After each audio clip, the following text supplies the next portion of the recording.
Hello everyone, I hope you're all well and welcome back to my channel. Today we're going to talk about my shoe collection again, and this time we're tackling the sneaker section. First up, I have these Roger Vivier chunky black sneakers. At first I wasn't too sure about the black because I was afraid they would make me look shorter because it breaks the leg curve a bit, but these didn't turn out to be like that, I guess mainly because they have 5cm outsole that elongates my leg. Despite the height, they are actually really easy to walk in. I've worn them overseas for traveling for so many times. I always get stopped by the street asking me where I got these from. Moving on to the loop logo vegan leather sneaker from Stella McCartney. They are my most recent purchase actually. Honestly, I've only got them for about 4 months and I've only been wearing them to my morning walks or so, since now we're still in lockdown so I can't really test them. I know a lot of people are not into like this huge sneaker trend, but I don't know, I just really like how they look. Stella McCartney actually makes great shoes as well, so they are a nice sustainable option if that's what you prefer.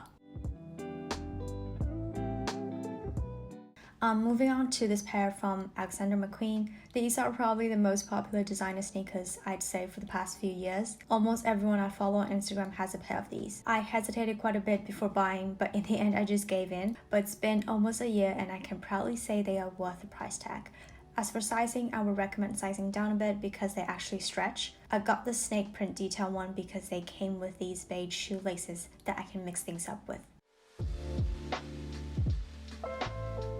And here's my longest standing designer sneaker. These are from Marc Jacobs, and sadly the exact same one is not available anymore. I always wear these to photo shoots. You can probably tell how much I've been wearing them by how dirty they look. Again, very easy to walk in. I mean, that's sort of the most important thing about sneakers, right?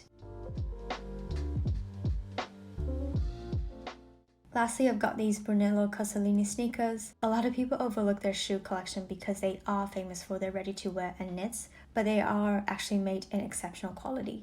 I took these from my mom's closet. She literally has the best shoe collection and we are about the same size. It's also nice to have a pop of color because most of my sneakers are either white or black. Plus the entire sneaker is actually made with different materials with different fabrics, so it creates a really beautiful contrast of details. Sneaker actually plays quite a special place in my heart because back in the school days my mom would take me to the mall and buy a new pair of sneakers every semester. It's a sign of growth for me.